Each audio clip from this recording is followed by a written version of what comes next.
우리가 오늘은 찬양도 빛에 대한 주제로 찬양을 했고요. 우리가 또 방금 또 빛에 대한 말씀을 함께 읽었는데, 이렇게 한번 우리 좌우에 계신, 앞뒤에 계신 분들에게 인사하고 시작하면 좋을 것 같은데요.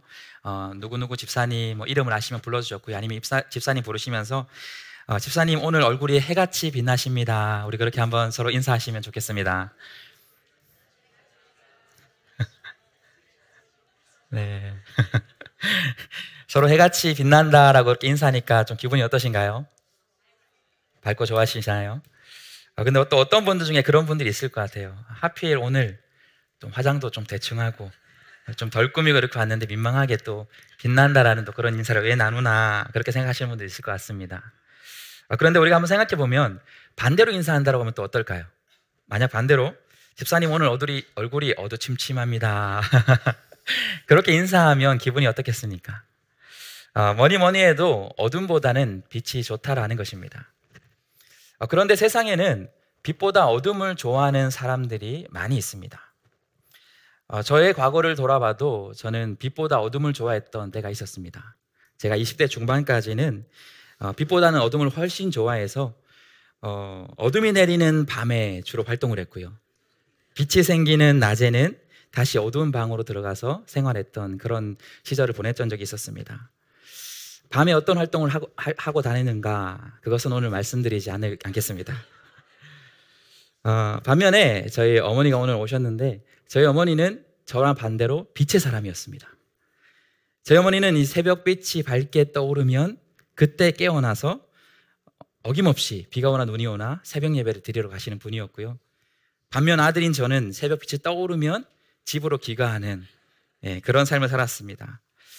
그러다 보니까 종종 이런 일들이 발생했는데요.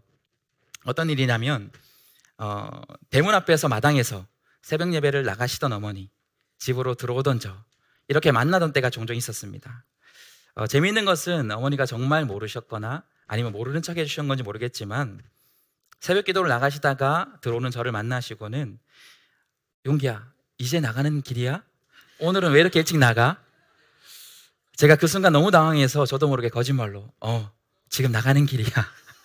그렇게 나가면서 어머니 교회 들어가는 거 보고 저는 다시 집으로 들어와서 어두운 방으로 들어가서 자고, 이런 시절을 보냈던 적이 있었습니다. 빛보다는 어둠을 좋아했던 저의 과거의 때였습니다. 이제는 그런데 제가 어둠을 더 좋아할까요? 빛을 더 좋아할까요? 네, 빛을 훨씬 좋아합니다. 빛을 얼마나 좋아하냐면 제 첫째 아들이 이름이 세빛입니다. 김세빛. 둘째는 딸인데요. 둘째 딸 이름은 김온빛입니다. 둘 다 이름에 빛이 들어가는, 빛을 굉장히 이제는 좋아하는 그런 사람으로 변화됐습니다. 그런데 제가 이 두 아이를 지금 너무나 사랑하고 또 좋은 의미를 담아서 이 빛이라는 이름을 넣어서 이름을 지어줬지만, 이 두 아이들이 태어나고 그리고 이름을 지어준 그 순간부터 지금까지 항상 제가 두려움 속에 간절히 기도하는 기도의 제목이 있습니다. 그것은 이 두 아이들이 정말 그 이름처럼 빛의 자녀로 이 땅을 살아가는 것입니다. 그런데 이 기도 제목은 두 자녀가 이 땅에서 정말 빛나는 그런 특별한 성공한 어떤 자녀가 됐으면 좋겠다, 그런 기도 제목은 아닙니다. 우리가 오늘 읽었던 본문 8절이 이야기하는 것처럼 제가 두렵지만 분명히 믿음 가운데서 제가 받아들이는 것이 있는데, 이 두 아이들이 지금은 너무 세상 사랑스럽고 이쁘지만 그러나 피할 수 없는 사실은 이 자녀들도 본질상 진노의 자녀들이라는 사실입니다. 그러나 언젠가 이들이 하나님을 인격적으로 만나고 또 예수님을 구주로 진실되게 고백하는 그날을 꿈꾸며 저는 이 자녀들이 태어난 이후부터 그리고 앞으로 모든 순간까지 그날이 올 때까지 항상 기도하는 것입니다. 그래서 언젠가는 나의 아들과 딸이 아니라 구원받은 하나님의 아들과 딸로 그렇게 개인적인 믿음 위에 서기를 제가 그 어떤 자녀들이라는 기도보다 가장 최우선적으로 기도하는 저의 기도 제목이 되고 있습니다. 그럼에도 불구하고 성경을 보게 되면 이러한 우리 인간의 구원의 문제는 결코 사람의 의지나 어떤 노력으로 할 수도 없고 될 수도 없는 것이다, 그렇게 성경은 말씀합니다. 그렇기 때문에 저를 포함해서 여기 있는 우리 모두들, 그리고 우리뿐만 아니라 모든 이 땅에 태어난 그 모든 인간들, 인류들은 태어나는 순간부터 어둠의 존재였고 또한 허물로 죽었던 존재였고 본질상 진노의 자녀였습니다. 에베소서는 그런 우리의 지난 상태를 우리는 그리스도 밖에 있었던 존재다, 세상에 소망도 없었고 하나님도 없었던 그런 존재였다, 우리가 얼마나 절망스러운 존재였는지를 우리에게 말씀을 통해 잘 알려주고 있는 것이 에베소서 말씀입니다. 그런데 여러분, 여기 있는 저와 우리가 정말 감사하고 또 감사해도 부족한 것이 있습니다. 우리가 왜인지는 모르지만 우리가 무엇을 어떻게 얼마나 잘했기에 하나님은 그런 절망스러운 존재였던 우리를 하나님이 먼저 사랑해 주셨다, 성경은 그렇게 이야기하는 것입니다. 그 사랑으로 우리를 창세전에 택하여 주셨고 예정하셔서 하나님의 자녀되게 우리를 삼아 주셨다, 성경은 우리에게 그렇게 말씀하고 있다는 사실입니다. 우리가 그렇기 때문에 원래는 본질상은 진노의 자녀였습니다. 하지만 우리는 하나님의 사랑으로 택함을 받았고 그 하나님의 사랑으로 택함마다 하나님의 자녀로 우리의 본질이 변화된 줄 믿으시길 바랍니다. 또한 오늘 본문에서는 우리가 본질상 어둠에서 이제는 본질이 우리의 빛으로 변하였다라고 그렇게 또 다른 우리의 변화된 그 상태를 빛과 어둠을 표현으로 우리에게 말씀하고 있는 것이 오늘 우리가 읽은 본문의 말씀입니다. 이것이 우리가 감사하고 또 감사해야 될 바로 그런 사실입니다. 자격이 없고 또 공로가 없고 그런 우리임에도 불구하고 하나님은 우리에게 구원이라는 너무나도 큰 은혜의 선물을 주신 것만 해도 우리가 너무나도 감사한 일인데, 하나님은 우리 거기서 끝나는 것이 아니라 어둠으로 살아갈 우리 그 인생에서 살게 두지 않으시고 우리가 빛이 되게 해 주시고, 오늘 본문을 보면 빛의 자녀로 빛의 삶을 살 수 있도록 우리의 본질을 변화시켜 주셨다는 그 사실이 우리에게 너무나도 큰 은혜요 감사의 사실이다라는 사실입니다. 그렇다면 우리는 이 어둠에서 빛으로 변화시켜 주신 하나님의 이 놀라운 은혜와 감사를 기억하면서 어떻게 이 삶을 하나님 앞에 마땅히 우리 삶을 드리며 살아갈까요? 오늘의 본문의 말씀은 그런 감사와 은혜를 받은 자들을 향하여 빛의 자녀답게 행하라, 그렇게 말씀합니다. 빛의 자녀답게 행하는 것은 무엇인가? 우리가 오늘 말씀을 통해서 두 가지로 나누어 살펴보려고 합니다. 에베소서 말씀을 통해서 바울은 빛의 자녀들이 빛의 자녀답게 행하며 살아야 한다라고 그렇게 이야기합니다. 그런데 빛의 자녀답게 행하는 것이 무엇인가? 첫 번째 9절의 말씀은 이렇게 이야기합니다. 우리 9절의 말씀을 함께 읽어보도록 하겠습니다. 네, 우리 8절의 말씀부터 먼저 함께 다시 읽어보도록 하겠습니다. 우리 8절 함께 읽겠습니다. 시작. 너희가 전에는 어둠이었더니 이제는 주 안에서 빛이라, 빛의 자녀처럼 행하라. 이전에 어둠이었던 우리가 이제는 주 안에서 빛이 되었다, 우리의 본질이 완전히 어둠에서 빛으로 변화되었다라고 이야기하면서 바울은 에베소 교회 성도를 향하여서 이제는 그렇기 때문에 너희는 빛의 자녀처럼 행하라, 그렇게 말씀하고 있다는 사실입니다. 그리고 그 빛의 자녀답게 행하는 것이 무엇인가? 9절을 통하여서 바로 그것은 우리가 주님을 닮은 빛의 열매, 그 빛의 열매를 나타내며 사는 것이 주님의 자녀답게 행하며 사는 것이다 라고 이야기하고 있는 것입니다. 우리가 어둠에서 이 빛으로 변화된 정체성을 이야기하면서 바울은 한 가지 더 우리의 정체성이 또 변화되었다라고 이야기하면서 이제는 우리가 빛이 된 것뿐만 아니라 빛의 자녀의 정체성을 가졌다라고 그렇게 이야기하고 행하라 하는 것을 우리는 말씀을 통해 볼 수 있습니다. 여기서 이야기하고 있는 빛의 자녀, 이 자녀의 정체성을 통해서 우리가 알 수 있는 사실이 있습니다. 첫 번째는 우리가 어둠에서 빛이 되었지만 사실 그 빛의 근원은 우리가 아니다라는 사실입니다. 그렇다면 우리가 빛이 된 그 근원은 무엇일까요? 요한복음 8장 12절의 말씀은 그 빛의 근원이 누구이신지를 이렇게 말씀합니다. 우리 요한복음 8장 12절 말씀을 함께 읽어보도록 하겠습니다. 함께 읽겠습니다. 시작. 예수께서 또 말씀하여 이르시되 나는 세상의 빛이니 나를 따르는 자는 어둠에 다니지 아니하고 생명의 빛을 얻으리라. 요한복음 8장 12절 말씀이 이야기하고 있는 것처럼 참 빛, 세상의 빛은 바로 예수 그리스도라 그렇게 분명히 이야기하고 있습니다. 바로 우리는 그 예수님 안에서 예수님의 자녀가 되어서 우리는 빛이 되었고 빛의 자녀가 된 것이다 라고 에베소서가 말씀하고 있는 것입니다. 이것이 첫 번째 자녀라는 정체성에 담겨있는 의미입니다. 우리가 빛의 근원이 아니라 주님이 빛의 근원이요 우리는 그 빛의 자녀라는 사실입니다. 그리고 두 번째로 이 자녀의 정체성을 통해서 우리가 알 수 있는 두 번째 사실이 있습니다. 그것은 자녀는 부모를 닮고 또한 본받아야 하는 존재라는 것입니다. 저희 어머니가 여기 계시지만 젊었을 때 제가 어머니와 시장이나 또 외출을 하게 되면 사람들이 많이 어머니와 제가 많이 닮았다는 이야기를 참 많이 들었던 것 같습니다. 그런데 이제는 대를 이어서 또 저의 자녀가 특별히 제 둘째 딸이 저를 많이 닮아서 참 이쁘게 잘 자라고 있는 것 같습니다. 그런데 사실 자녀가 부모를 닮는 것은 사실 너무나 당연한 것입니다. 자녀는 부모를 통해서 형질을 물려받은 존재이기 때문에 부모를 닮을 수밖에 없는 것입니다. 그런데 에베소서에서는 우리 자녀에게 요구하는 것을 보게 될 때에 단순히 부모를 닮은 존재를 넘어서 그 부모를 본받는 것까지 나아가야 한다라고 우리에게 말씀하는 것을 보게 됩니다.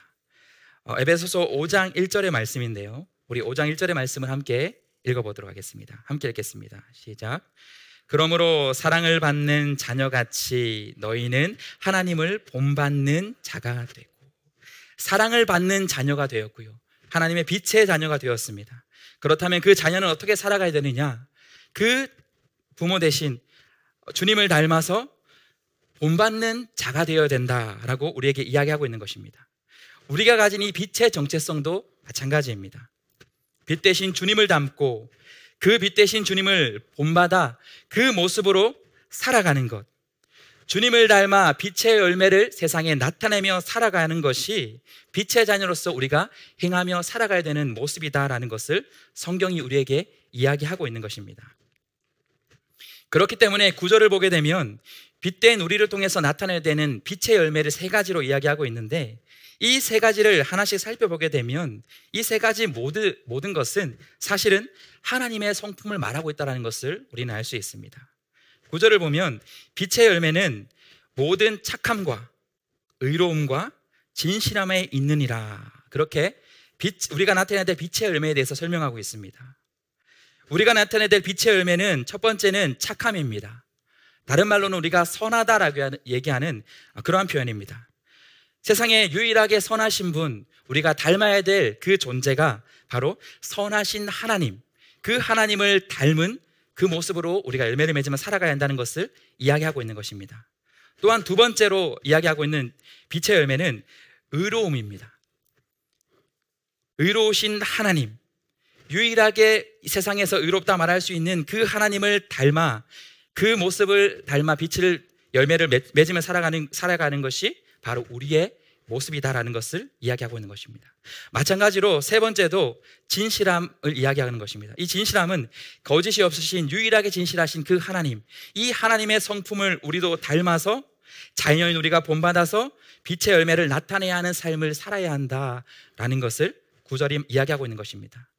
그렇기 때문에 우리가 이 구절 말씀을 읽으며 기억해야 할 것은 바로 빛의 자녀인 우리를 통해 나타나야 될 이 빛의 열매는 내가 노력해서 인간의 힘으로 나타낼 수 있는 그러한 착함이나 아니면 나의 어떠한 노력으로 인해서 나타낼 수 있는 의로움이나 정직함이나 그런 진실함을 뛰어넘는 하나님의 성품이 나를 통하여서 나타나는 그런 하나님의 성품을 나타낼 수 있는 존재가 바로 우리가 되어야 한다는 것을 우리는 기억할 수 있길 바랍니다.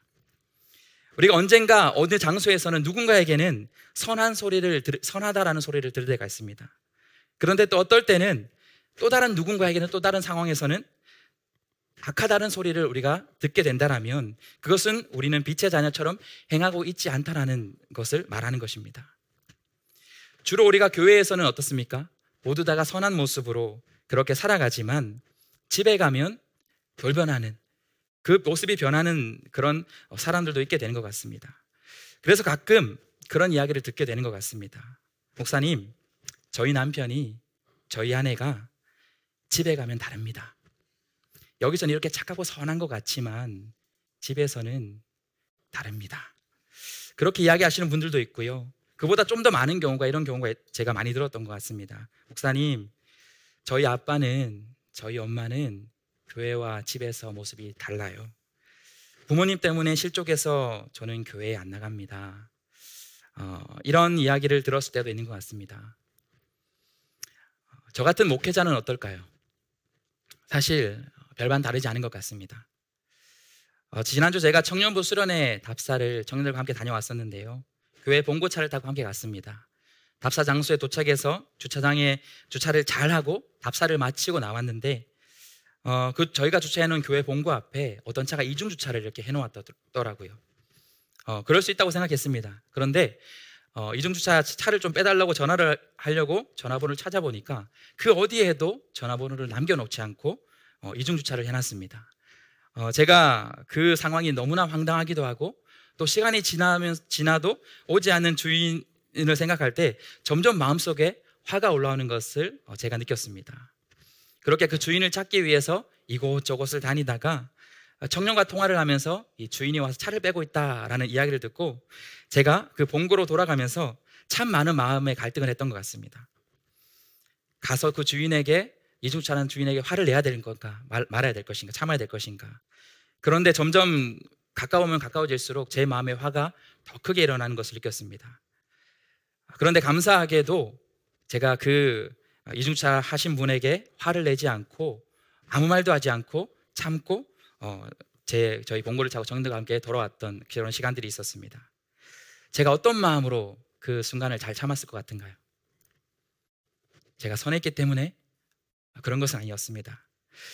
하나님, 제 마음에 이런 화가 있는데 하나님의 선한 그 열매를 닮아, 성품을 닮아 제 모습 가운데 선한 열매의 모습이 나타나기를 원합니다. 제가 그렇게 기도해서 이겼으면 좋겠지만 그렇게 하진 않았습니다. 어떻게 제가 이겼냐면 화가 이만큼씩 점점 올라갈수록 제가 이성 끝까지 붙잡으면서 그래도 내가 목사인데 저기 청년들이 보고 있는데 내가 여기서 화를 내면 어떻게 되겠어? 청년들이 보고 있는데 참아야지. 그렇게 청년들을 생각하며 제가 겨우겨우 참고 그 자리를 벗어났습니다. 그런데 저의 이러한 선함의 모습은 오늘 에베소서 본문이 말씀하고 있는 하나님을 닮은 빛의 열매의 모습은 아니다라는 것을 우리는 기억해야 합니다. 오늘 본문에서 얘기하고 있는 우리가 나타내야 될 하나님을, 성품을 닮은 그 빛의 열매는 우리가 사람에게 보이기 위한 그런 선함의 모습이나 아니면 상황에 따라 어떨 때는 의롭고 어떨 때는 의로워지지 않은, 달라지는 그런 모습이 아니라 어떨 때는 진실하다가도 어떨 때는 거짓된 그런 인간의 진실함이 아니라 바로 주님의 본질의 그 성품을 닮아서 우리 안에 그 참 선함을 나타낼 수 있는 그런 빛의 열매를 나타내는 빛의 사람이 되라 우리에게 말씀하고 있다는 사실입니다. 이것이 빛의 자녀다운 행함입니다.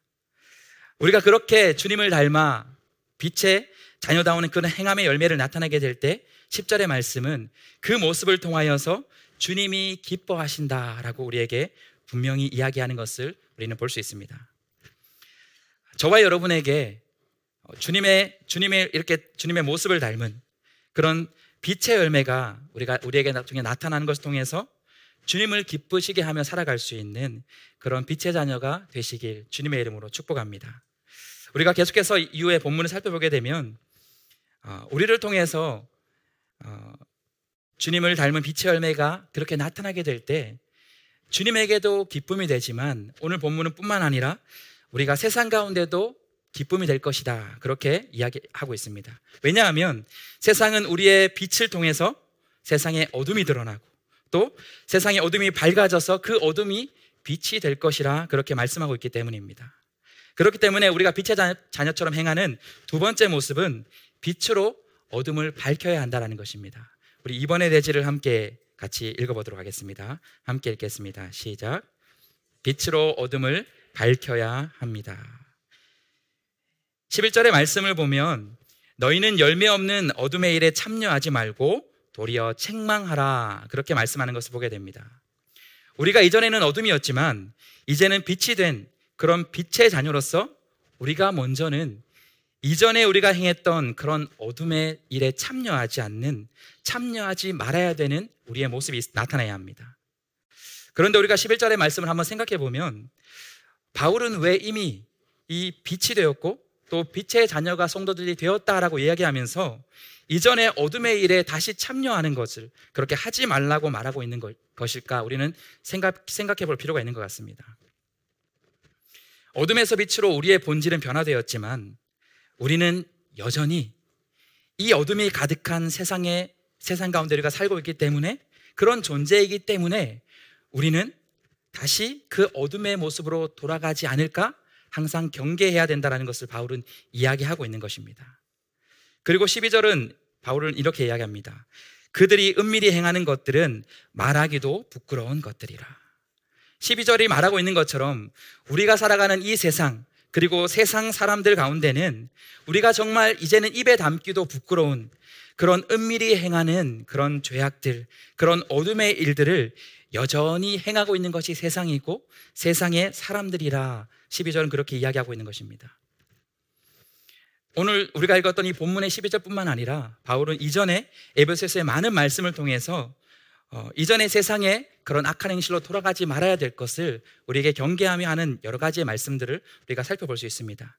그 중에 한 가지만 살펴보면 에베소서 4장 13절과 14절의 말씀을 우리가 통해서 그 사실을 살펴볼 수 있습니다. 제가 읽겠습니다. 우리가 다 하나님의 아들을 믿는 것과 아는 일에 하나가 되어 온전한 사람을 이루어 그리스도의 장성한 분량이 충만한 데까지 이르리니. 우리가 이제는 우리의 모습이 변화되어 믿음이 변화되어 그리스도의 장성한 분량이 충만한 데까지 이르러야 한다라고 이야기합니다.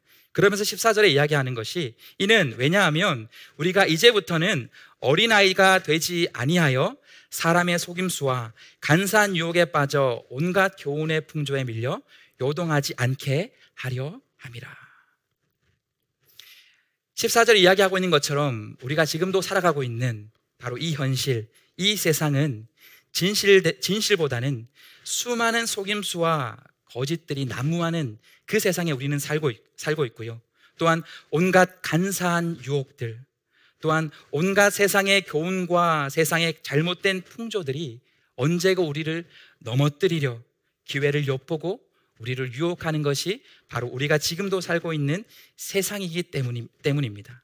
그렇기 때문에 우리는 이전에 행했던 그 어둠의 일이 있다면 우리는 이제 빛의 자녀가 된 이후부터 우리는 끊임없이 그 어둠의 일에 참여하지 않기 위한 그런 결단과 믿음의 실행이 필요하다는 것입니다.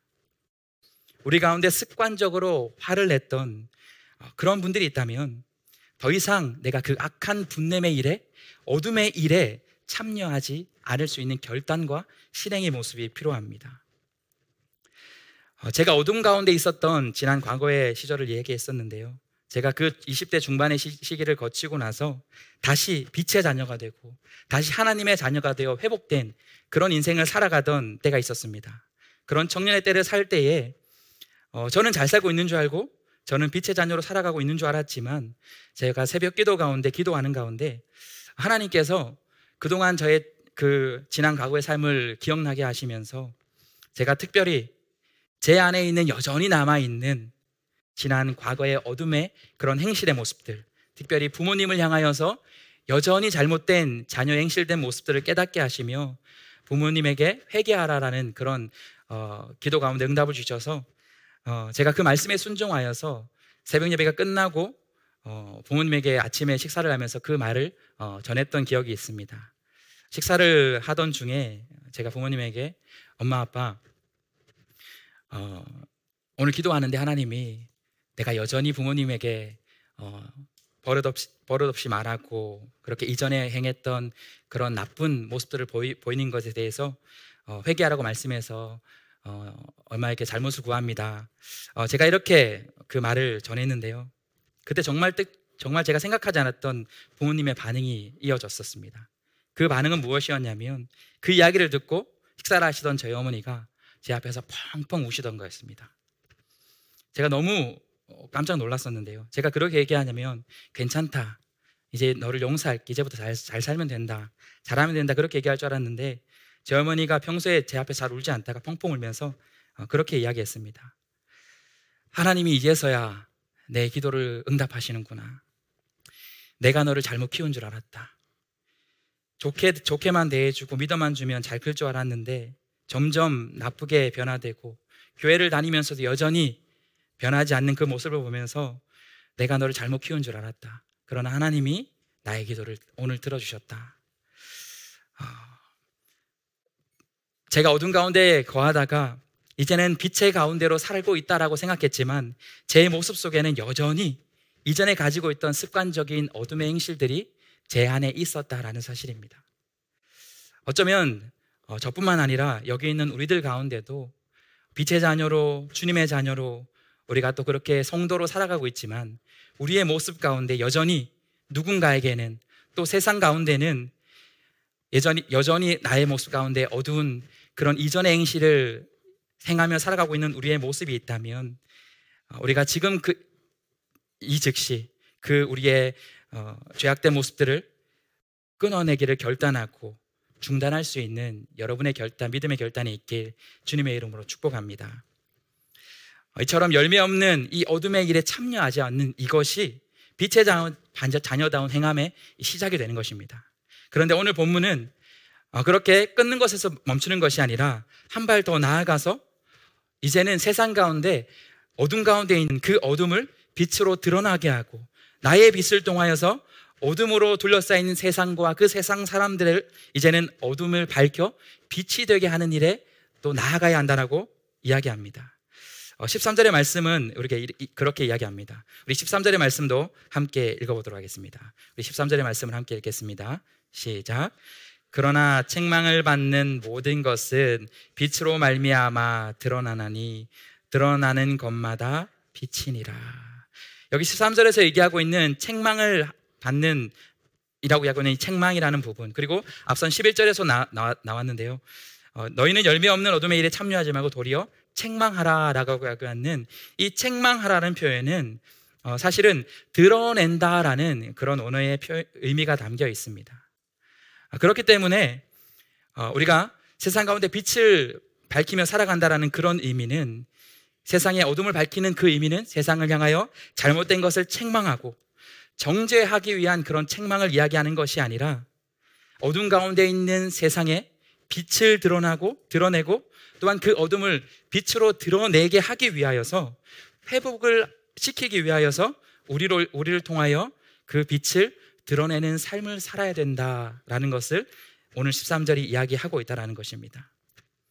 마치 이 세상 가운데 어둠이 캄캄한 곳 가운데에 우리가 빛을 비추게 되면 그 즉시 어둠이 드러나고 그 어두웠던 자리가 빛의 자리가 되는 것처럼 바로 나를 통하여서 나타나는 그 주님의 빛을 통하여서 우리가 이제는 이 빛을 세상에 전하여서 어둠을 밝히는 것뿐만 아니라 어둠이었던 곳을 빛으로 변화시킬 수 있는 그런 빛의 자녀로 살아갈 수 있는 저와 여러분의 삶이 될 수 있길 예수님의 이름으로 축복합니다.